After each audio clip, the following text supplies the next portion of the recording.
Hi,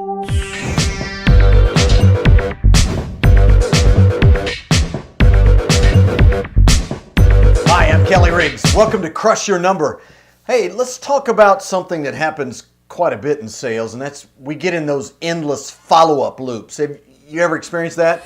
I mean, it's so frustrating. You go in and make a call, it's going really well. They seem very receptive.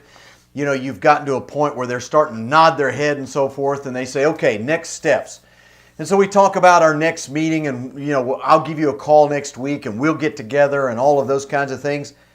And then you get back and you tell the boss how excited you are because you got a live, hot lead here. Boy, you're really going to do some things with it. And you make that follow-up call. No answer. You can't get a hold of him. So you leave a voicemail message. Hey, excited to talk to you. Get back with me. You don't hear from them. You send them an email. Maybe you started with an email, depending on how long you've been doing sales, right? So you start this follow-up process and things kind of go awry. Well, you finally get them back on the phone. They say, hey, I'm so sorry. We've got a big project going on. I've really been distracted, and unfortunately, I haven't been able to get to it. Please call me next week. So you call back next week, and no answer, or they put it off again, and suddenly all the hot air is going out of the balloon, right? The fire's out. There's just nothing happening there, and you can't seem to get back on track, and you don't know what to do. Let me start with this.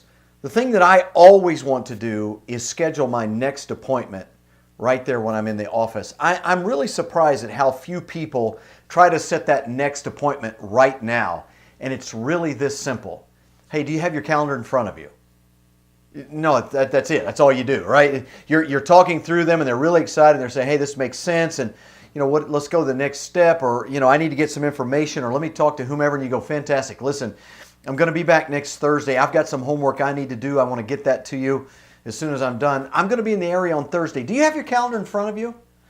I've been asking that question for 30 years, and it works so often it's scary. I mean, very rarely does someone say, no. Yeah, no, I don't have my calendar in front of me, especially these days.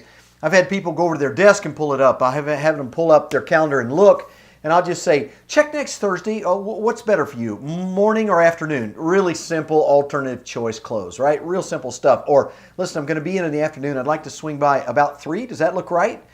And they'll say, no, afternoon's not good. You know what happened when they respond positively? It's because they're interested. It's amazing how many seemingly interested people turn out to be not so interested.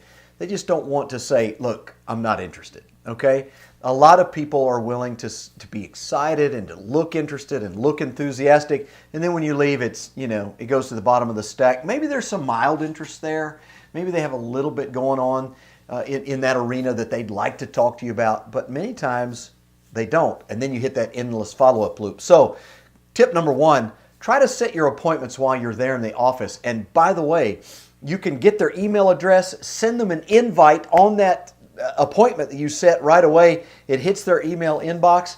Then when you get back, you can get back to the office and simply say, hey, listen, really looking forward to our next meeting. Really excited to go to the next step. And here's the things I said I was going to do and can't wait to get your information, the things they said they were going to do. And that follow-up has a little bit different flavor, more of an expectations flavor, right? So make sure you set some expectations for what they're going to do next, what you're going to do next, and then set that appointment right there, and you'll find you'll have a whole lot more success. Hey, in our next video, we'll talk about what happens when you've done all that, you've tried all that, and it still goes awry. Let's see if we can get some new ideas for that as well. See you next time.